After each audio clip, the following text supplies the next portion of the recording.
enisaotranao jeso malalo tratrizao fotona mamizao ianaranay antongotrao izahay izay mpianatrao koambitenenare jeso malalo izahay iaino tsaranao ka irate niavy aminao itoetrabetsakao amponaya koambitenenare jeso malalo izahay iaino tsaranao ka irate niavy aminao itoetrabetsakao amponaya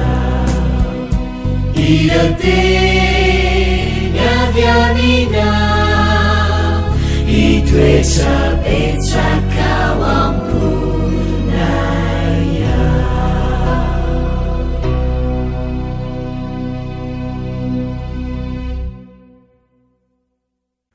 Fahalamerabantsika tsirairay avy indray tonga eto amin'ny fandraisana lesona ho an'ny tanora zokiny isika amin'ity ity. Alohan'ny dirantsika ny amin'ny lesona ny io dia hivavaka isika.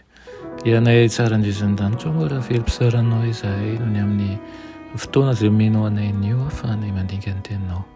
Mangataka aminao izahay hanazava izany araka ny sitraponao ary aoka izay avy aminao rery ihany no hitoetra ato anatinay amin'ny anaran'i Jesosy. Amen. Lohateny lesona antsika androany dia manao hoe akaiky ireo izay mijaly ny lanitra. Nirefitra ny fandrafiany Satana ny taranak'olombelona satria amin'ny alalan'i Kristy dia iantefan'ny fitiavan'Andriamanitra sy ny famindram-pony izy ireo tia ny hosembanana ny drafitra nataon'Andriamanitra momba ny fanavotana ny olombelona, tia ny hanala-baraka an'Andriamanitra amin'ny fanimbana ny endriky ny sanganasany sy amin'ny fandotoana azy, tadiaviny ny hatonga alahelo any an-danitra sy ameny tany amin'ny lozam-pahoriana ary dia tondroy ny vokatry ny asan'Andriamanitra tamin'ny namoronan'ny olombelona ireo ratsy rehetra ireo. Io fandrafiana io ihany koa no mahazo ny mpanaratian'i Kristy tahak'izay nanjon'ny tompony ihany koa. Na iza mahita ny toetra maharikoriko ny fahotana ka manohitra ny fakapanahy amin'ny hery avy any ambony dia ho azo ny antoka fa hirongatra hamely azy ny fahatezeran'ny Satana sy ireo mpanaraka azy. Izay rehetra te ho velona amin'ny toe-panahy araka an'Andriamanitra izay ao amin'i Kristy Jesosy dia ho enjehana. Akaiky ireo izay mijaly noho ny fitiavana ny fahamarinana ny lanitra, mampifanaraka ny tombotsoany amin'ireo olona mahatoky Kristy, mijaly miaraka amin'ireo olo-masina izy ary izay manjo azy ireo dia manjo azy koa. Ny hery izay vonona hanafana ny olona amin'ny loza ara-batana na amin'ny fahoriana ara-panahy dia vonona hamonjy azy ireo ihany koa amin'ny loza faran'izay lehibe indrindra ka mahatonga ny mpanompon'Andriamanitra ho afaka ahitana ny fahamarinana eo amin'ny toe-javatra rehetra sy handresy noho ny fahasoavan'Andriamanitra. Na dia tsy nampanantena fahafahana amin'ny fitsapahana aza nefa i Kristy dia zavatra tsara lavitra noho izany mihitsy ny nampanantena iny. Hoy ny teny manao hoe ifamatra amin'ny andronao ny fiadananao.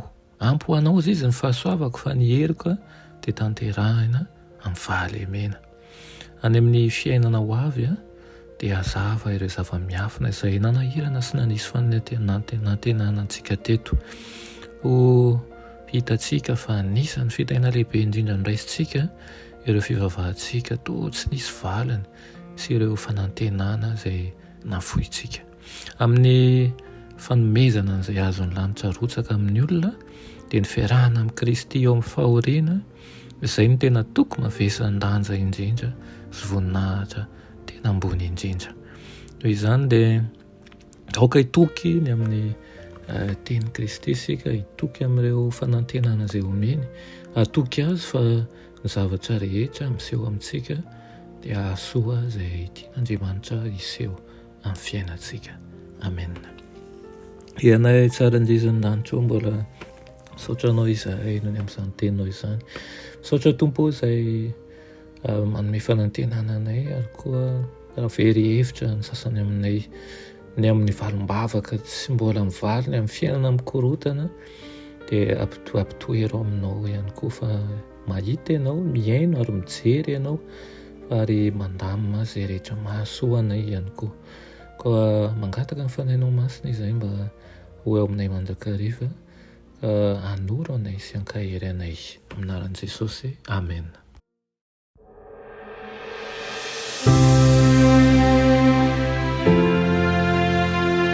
Mianatra eo an-tongotra Jesosy isan'andro.